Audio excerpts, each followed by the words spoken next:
There's a moment in every deep dive into World War II fieldcraft where you run into something so deceptively simple that it forces you to rethink what you thought you knew about improvised survival skills. The breadcrumb fire starter trick is one of those details. It's the kind of field hack soldiers didn't write letters home about.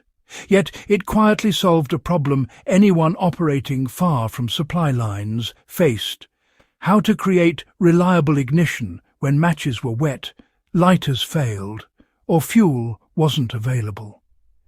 You won't find it highlighted in flashy documentaries, but when you dig through memoirs, quartermaster logs and field notes from scattered European and North African theatres, the pattern appears: troops turning stale rations into functional kindling.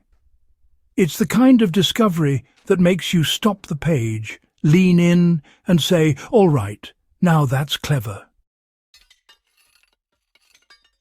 And the more you explore it, the more you realise it wasn't just a quirky battlefield anecdote.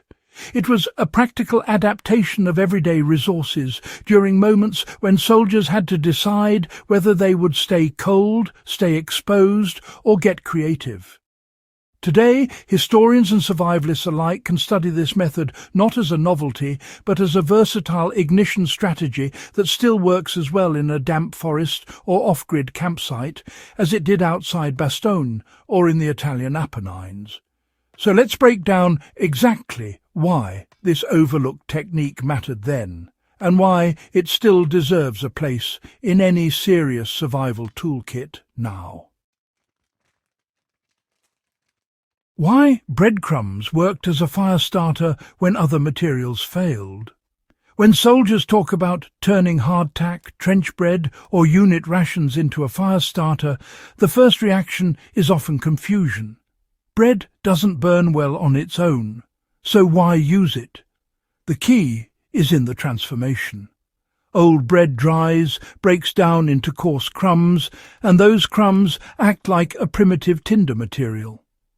They catch heat faster, hold a smoulder longer, and spread ignition more reliably than a solid piece of bread ever could. During World War II, many units lacked consistent access to dry tinder. Wet terrain was common in forested European regions, resin sources were scarce in some theatres, and anything resembling dry grass wasn't guaranteed during winter operations. Breadcrumbs filled that gap for two reasons. First, bread's structure is mostly porous carbon once fully dried, which means it behaves similarly to charred cloth or tinder fungus when heated. Second, troops' rations were always on hand, even when the environment provided nothing usable. Soldiers broke stale loaves into crumbs, dried them further near a stovepipe or engine block, and stored them in pockets, paper packets, or empty ration tins where they stayed fairly protected from moisture. Some accounts even mention mixing crumbs with traces of rendered fat from canned meat to create a slightly longer burning ember source. It wasn't glamorous, but it did the job. How soldiers prepared crumbs to make them dependable in the field. One of the practical strengths of this trick is that the preparation process required no tools and almost no time. The method went something like this. A soldier would take a piece of stale bread or hardtack and break it down by hand until the pieces were as small as coarse sand. If the bread was still soft, they'd leave it exposed to air until it hardened, then crush it. Once the crumbs were created, drying them was essential. Some units dried crumbs on a flat mess kit lid set near a heat source. Others relied on body heat by storing crumbs in fabric pouches inside jackets, especially during winter. When the crumbs were bone dry, soldiers used them exactly like tinder.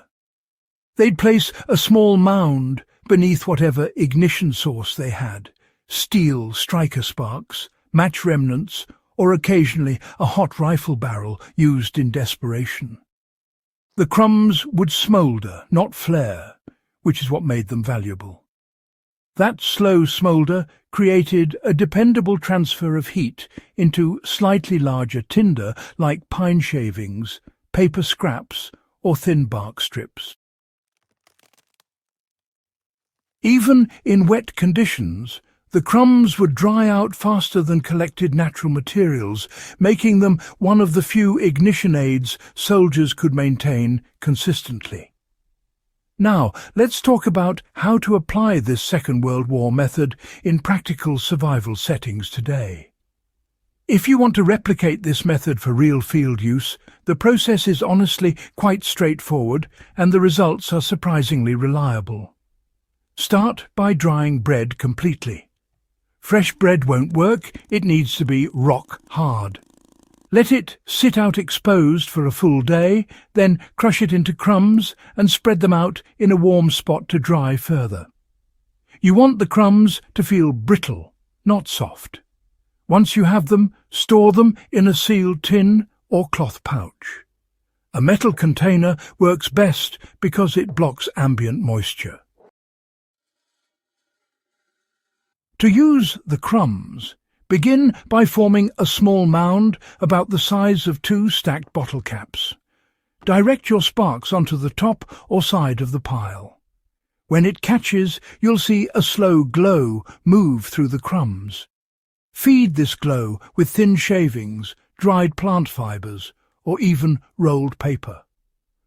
The thermal transfer is gentle but persistent. In a wet environment, keep your next stage tinder closer to the crumb pile than you would with more aggressive tinder like dry grass. This method really shines when everything else around you is damp or unreliable. As a practical example, take a weekend trail test. Leave your usual modern tinder at home, use only prepared crumbs, and build a cook fire after a rainfall. You'll find that the crumbs do exactly what World War II soldiers relied on them for, holding ignition long enough to dry and ignite your next material. Another example is long-term kit building. Instead of packing artificial fire starters, fill a small tin with crumb tinder. It weighs virtually nothing, lasts indefinitely, and costs nothing. The value of these overlooked wartime adaptations is how they sharpen our modern skills. Studying methods like this isn't just an exercise in nostalgia. It's a way of reinforcing a mindset that made World War II fieldcraft effective. Use what you have, even when what you have seems worthless. When you realize that a ration scrap could become the spark for warmth, cooking or survival under artillery-pounded skies, it really does deepen your appreciation for the ingenuity of soldiers who had to make every resource count. And as survivalists, reenactors and history buffs, carrying these lessons forward keeps that ingenuity alive. If you found this guide useful and want more deep, practical breakdowns of overlooked wartime survival methods, make sure you subscribe to the channel, share this video with fellow history enthusiasts, and help keep this kind of knowledge circulating where it belongs.